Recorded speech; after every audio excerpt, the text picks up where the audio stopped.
Oke, halo semua pejuang UTBK tahun 2022. Ketemu lagi sama Kak Dina. Di sini Kak Dina ingin menjawab kegalauan kalian gitu. Duh, gimana dong Kak gitu. Materi biologi kan banyak banget. Gimana ya cara kita memahaminya gitu. Oke, di sini Kak Dina akan membawakan materi persebaran biologi untuk persiapan UTBK tahun 2022. Nah, di sini Kak Dina pakai mode gercep ya, biar kita cepet-cepet gitu bisa memahami materi biologi buat persiapan UTBK tahun 2022. Oke, kita langsung aja. Untuk materi yang sering muncul di kelas 10 di soal UTBK itu, yang pertama adalah klasifikasi makhluk hidup dan yang kedua adalah tentang ekologi. Sebenarnya jenis-jenis soalnya tuh tidak jauh dari kedua bab ini. Oke, kita bahas konsep yang pertama mengenai klasifikasi makhluk hidup. Nah, dulu waktu Kak Dina sekolah, klasifikasi makhluk hidup itu masih terbagi menjadi 3 kingdom, belum terbagi menjadi 5 kingdom. Nah, kalau teman-teman di sekolahnya masih menggunakan 3 kingdom, sekarang itu sudah menggunakan klasifikasi yang 5 kingdom. Di mana klasifikasi 5 kingdom ini dibawakan oleh Robert H. Whittaker. Nah, klasifikasi yang pertama ya termasuk ke dalam 5 kingdom ini. Yang pertama ada kingdom Monera, termasuk di dalamnya terdapat bakteri. Yang kedua ada kingdom Protista. Yang ketiga ada kingdom Fungi atau biasa disebut dengan fungi atau jamur. Yang keempat ada kingdom Plantae dan yang kelima ada kingdom Animalia. Oke, untuk pembahasan selanjutnya di soal UTBK yang sering muncul adalah ekologi ataupun ekosistem, di mana pada ekologi ini terdapat konsep komponen ekosistem. Teman-teman harus bisa membedakannya berdasarkan sifatnya maupun berdasarkan fungsinya. Juga komponen ekosistem ini berkaitan erat dengan organisasi kehidupan. Nah, dalam ekologi juga terdapat tipe ekosistem berupa zonasi. Nah, di ekologi juga terdapat konsep pola interaksi, di mana pola interaksinya ini bisa kooperatif, nasionalisme, simbiosis, predasi, kompetisi, interspesifik. Nah, maupun soal yang muncul di ekologi ini bisa berupa soal suksesi, entah itu suksesi primer maupun suksesi sekunder. Nah, di ekologi juga biasanya muncul soal mengenai daur biogeokimia. Bisa siklus karbon, siklus nitrogen, siklus air, siklus oksigen, siklus sulfur, ataupun siklus fosfor. Namun kadang-kadang dalam satu konsep ini itu terdapat terdapat 2 soal seperti itu. Nah, di ekologi juga ada konsep aksi interaksi yang merupakan konsep yang umum yang sering muncul di soal-soal UTBK. Yang pertama itu ada tentang rantai makanan, selanjutnya tentang jaring-jaring makanan, selanjutnya tentang piramida ekologi dan aliran energi dan daur materi. Oke, segitu materi yang sering muncul pada soal UTBK di kelas 10. Selanjutnya, untuk materi yang sering muncul di UTBK kelas 11 itu terdapat 4 konsep. Yang pertama adalah mengenai biologi sel, yang kedua mengenai struktur tumbuhan, yang ketiga mengenai struktur hewan, dan yang keempat mengenai struktur dan fungsi organ pada hewan dan manusia. Oke, kita langsung ke pembahasan kita yang pertama tentang sel. Di sel itu soal apa aja sih yang sering muncul? Di sel itu soal yang sering muncul biasanya tentang tipe sel. Entah itu tipe sel eukariotik, entah itu tipe sel prokariotik. Mohon maaf, ini terdapat sedikit kesalahan penulisan. Oke, selanjutnya mengenai juga sejarah teori sel. Selanjutnya mengenai bagian-bagian sel. Namun pada bagian-bagian sel ini soal yang sering muncul itu biasanya mengenai perbedaan sel hewan dan sel tumbuhan. Coba teman-teman mungkin diingat kembali vakuola itu terdapat di dalam sel tumbuhan ataupun di sel hewan. Jangan sampai tertukar gitu. Nah, selanjutnya soal tentang sel itu ada soal mengenai siklus sel. Nah, biasanya untuk sel yang uniseluler siklusnya itu berupa siklus amitosis, sedangkan untuk siklus sel multiseluler biasanya siklusnya itu siklus mitosis dan meiosis. Nah, biasanya siklus meiosis ini digunakan pada proses oogenesis dan pada proses spermatogenesis. Oke, kita lanjut ke pembahasan kita selanjutnya mengenai struktur tumbuhan. Jika tadi kita sudah membahas sel, pada struktur tumbuhan juga terdapat yang namanya jaringan tumbuhan. Ayo, jaringan tumbuhan itu kan merupakan kumpulan dari sel-sel. Nah, dalam jaringan tumbuhan kita bagi 2 saja secara umum. Yang pertama ada jaringan dewasa dan yang kedua adalah jaringan meristem. Nah, biasanya soal yang sering muncul itu di jaringan itu adalah dua jaringan ini. Nah, di jaringan dewasa itu terdapat jaringan dermal, di mana jaringan dermal itu terdapat jaringan epidermis dan jaringan gabus. Sedangkan untuk jaringan dasar itu terdiri dari jaringan parenkim, jaringan kolenkim, dan jaringan sklerenkim. Serta teman-teman juga jangan lupa untuk bisa membedakan dari ketiga jaringan ini, yaitu jaringan parenkim, jaringan kolenkim, jaringan sklerenkim. Entah itu dari tipe selnya yang tebal atau tipis, entah itu dari ruang antar sel ataupun dari hal yang lainnya. Nah, selanjutnya ada juga jaringan pembuluh. Nah, di jaringan pembuluh ini teman-teman pasti sudah sangat familiar dengan jaringan xilem dan jaringan phloem. Awas saja mungkin nanti takutnya fungsi dari kedua jaringan ini tertukar. Nah, selanjutnya ada jaringan meristem. Nah, jaringan meristem ini berdasarkan letaknya itu bisa dibagi menjadi 3. Ada meristem interkalar, meristem lateral, sama meristem apikal. Nah, selanjutnya jaringan meristem berdasarkan asalnya itu dibagi menjadi 2. Yang pertama meristem sekunder dan yang kedua meristem primer. Nah, dalam struktur tumbuhan juga terdapat yang namanya organ tumbuhan. Organ tumbuhan itu bisa berupa daun, bunga, batang maupun akar. Nah, dalam struktur tumbuhan juga biasanya terdapat soal mengenai tipe berkas tumbuhan, entah itu tipe berkas pembuluhnya itu radial, entah itu konsentris, entah itu kolateral. Nah, untuk yang kolateral itu ada tipenya, tipe kolateral terbuka sama tipe kolateral tertutup. Nah, sedangkan untuk konsentris ada tipe pembuluhnya yang amfikribal sama ada tipe juga pembuluh yang amfifasal. Nah, teman-teman hati-hati, di biologi itu konsepnya begitu kompleks, jadi jangan sampai tertukar. Oke, selanjutnya mengenai struktur hewan. Nah, pada struktur hewan ini sama halnya dengan tumbuhan, itu yang pertama tentunya ada jaringan hewan. Nah, jaringan hewan ini agak lumayan berat ya. Yang pertama itu ada jaringan epitel, ada jaringan otot, jaringan saraf, dan jaringan ikat. Pada jaringan epitel ini, teman-teman harus bisa membedakan bentuk-bentuk serta fungsi dari si jaringan tersebut. Nah, yang pertama itu tentang epitel pipi, yang kedua itu tentang epitel kubus, yang ketiga itu tentang epitel silindris, dan yang keempat itu tentang epitel transisional. Nah, pada jaringan hewan juga terdapat jaringan otot. Jaringan otot ini bisa berupa otot rangka, otot jantung, maupun otot polos. Selanjutnya, pada jaringan hewan ini ada jaringan saraf. Juga pada jaringan hewan ini terdapat jaringan ikat. Nah, biasanya itu dibagi menjadi ada jaringan ikat longgar, jaringan ikat padat, jaringan tulang. Biasanya terdapat pada tulang rawan maupun tulang keras, juga jaringan darah, serta jaringan lemak.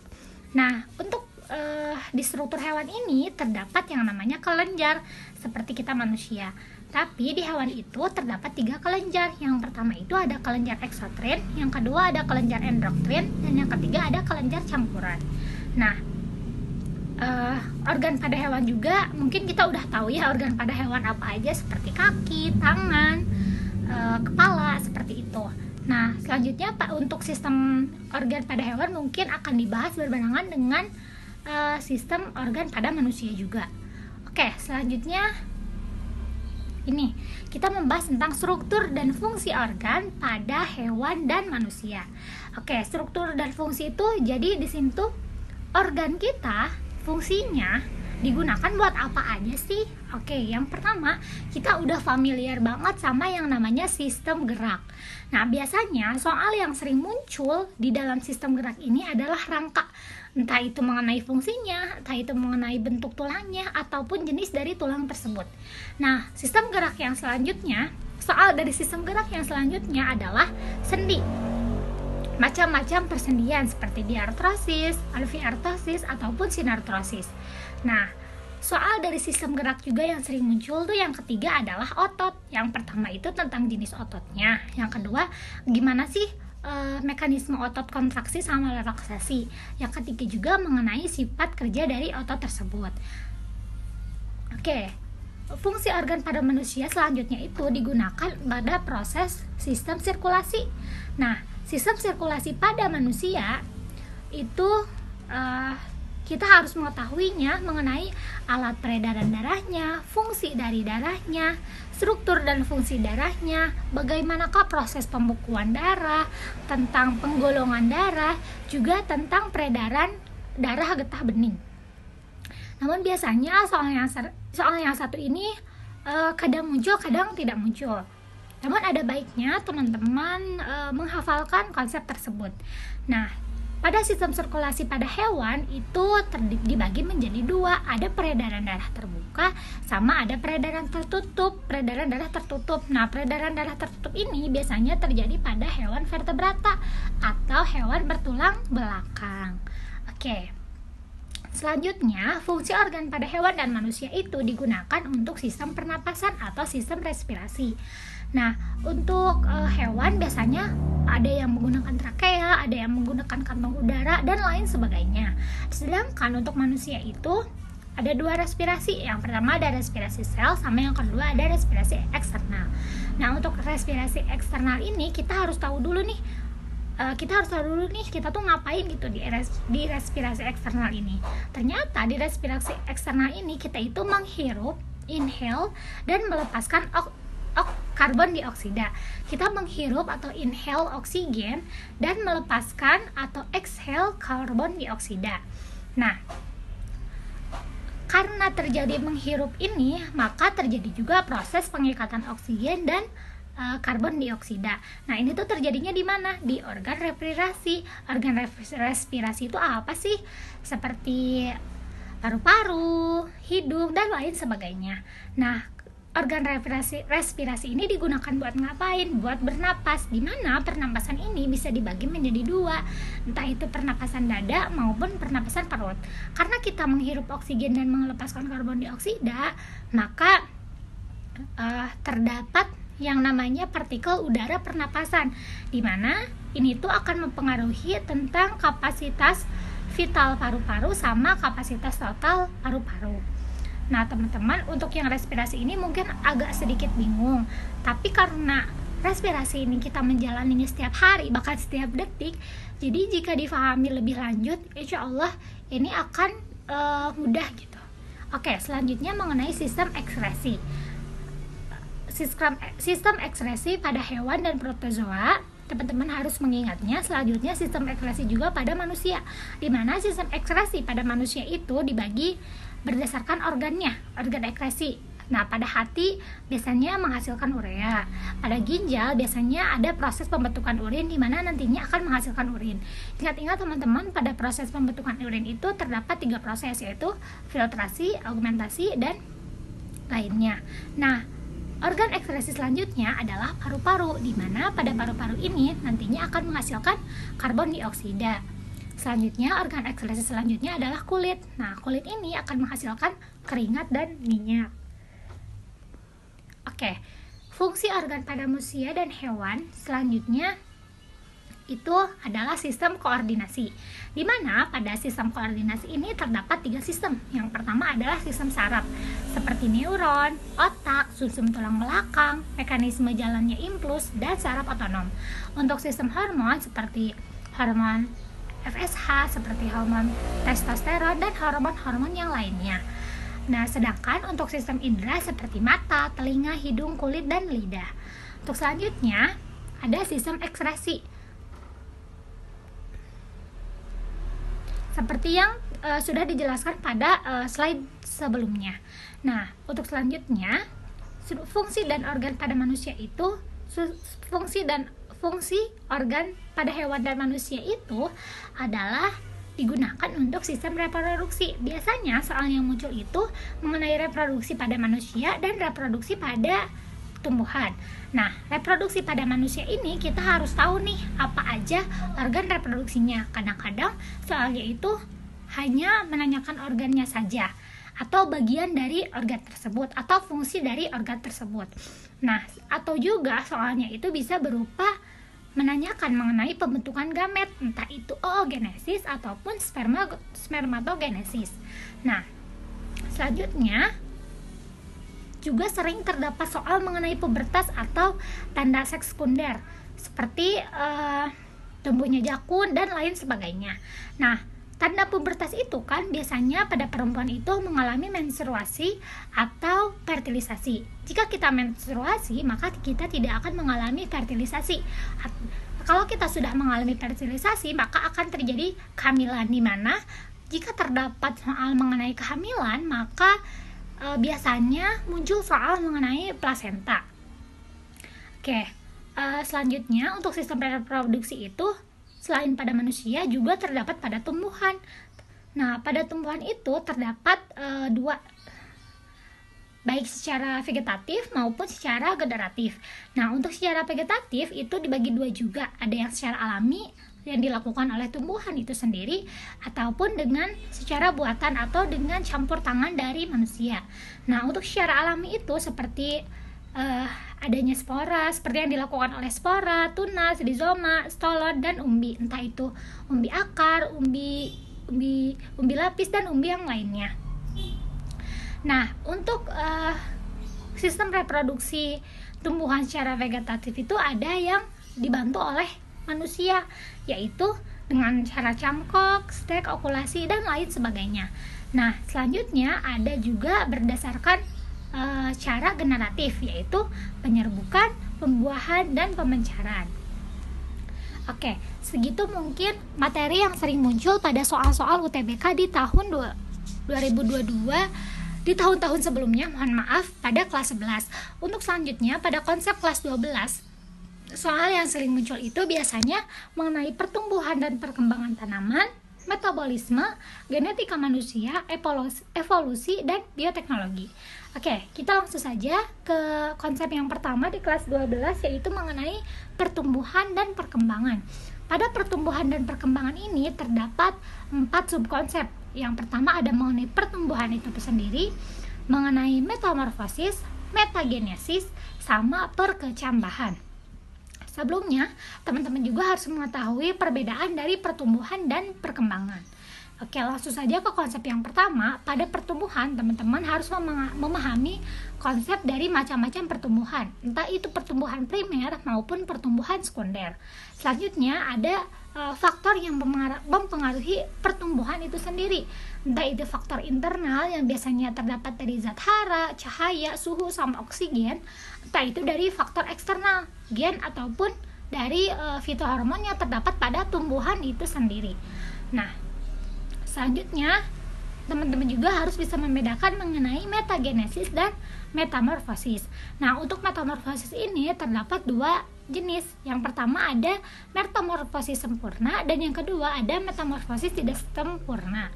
Nah, untuk pertumbuhan dan perkembangan ini terdapat juga konsep perkecambahan. Nah, pada konsep perkecambahan ini biasanya soal dikecohkan dengan konsep hipogeal dan konsep epigeal. Oke, konsep selanjutnya, materi yang sering muncul pada soal UTBK itu adalah mengenai metabolisme, di mana pada metabolisme ini secara umum terdapat 3 konsep gitu yang sering muncul. Yang pertama itu anabolisme, katabolisme, dan mengenai enzim. Nah, mengenai anabolisme itu terdapat yang namanya konsep fotosintesis. Nah, pada fotosintesis ini teman-teman harus mengetahui laju fotosintesis, reaksi gelap, reaksi terang. Nah, pada reaksi terang ini teman-teman harus memahami gitu mengenai fosforisasi siklik sama fosforisasi non-siklik. Sedangkan untuk katabolisme, teman-teman harus lebih memahami mengenai respirasi sel, glikolisis, dekarboksilasi oksidatif, siklus Krebs, sama transfer elektron. Ingat, di sini terdapat perpindahan ATP. Teman-teman harus mengetahui berapa ATP masuk, berapa ATP keluar, dan berapa ATP yang dihasilkan pada setiap tahapan siklusnya. Oke, selanjutnya adalah mengenai genetika. Di genetika ini sangat kompleks sekali ya teman-teman. Nah, namun Kak Dina ini mencoba merangkum. Biasanya di genetika ini soal yang munculnya itu pertama tuh yang di dalam sel, seperti soal replikasi sama sintesis protein. Ingat, replikasi dan sintesis protein. Replikasi itu bukan bagian dari sintesis protein. Nah, selanjutnya juga ada soal mengenai kromosom, entah itu mengenai DNA, gen maupun RNA. Selanjutnya juga di dalam genetika itu terdapat mutasi. Nah, biasanya konsep mutasi ini soal yang munculnya itu berupa mutasi kromosom maupun mutasi gen. Nah, di genetika juga biasanya terdapat soal mengenai hukum Mendel. Namun biasanya soal yang muncul pada hukum Mendel ini soal mengenai penyimpangan hukum Mendel. Nah, yang ketiga dalam genetika juga soal yang sering muncul adalah hereditas manusia. Entah itu mengenai tautan, pindah silang, gagal berpisah, golongan darah, cacat, dan penyakit menurun. Oke, selanjutnya adalah konsep mengenai evolusi, di mana pada evolusi ini terdapat adaptasi, teori evolusi, entah itu dari Darwin ataupun seleksi alam. Teman-teman sebisa mungkin mengingat beberapa kata kuncinya. Nah, selanjutnya juga ada asal-usul kehidupan, entah itu biogenesis, abiogenesis, evolusi kimia maupun evolusi biologi. Oke, selanjutnya yang terakhir, materi yang sering muncul itu adalah bioteknologi, entah itu bioteknologi konvensional yaitu fermentasi, entah itu bioteknologi modern untuk bidang peternakan maupun pertanian, untuk bidang kesehatan maupun bidang pertambangan dan bidang lingkungan. Tidak lupa juga di bioteknologi ini biasanya sering ditanyakan mengenai produk GMO. Teman-teman jangan sampai tertukar antara produk GMO dan produk yang bukan GMO. Oke, mungkin sekian yang bisa Kak Dina sampaikan. Sebelumnya mohon maaf jika ada kata-kata yang kurang berkenan dari Kak Dina. Tetap semangat dan sampai jumpa.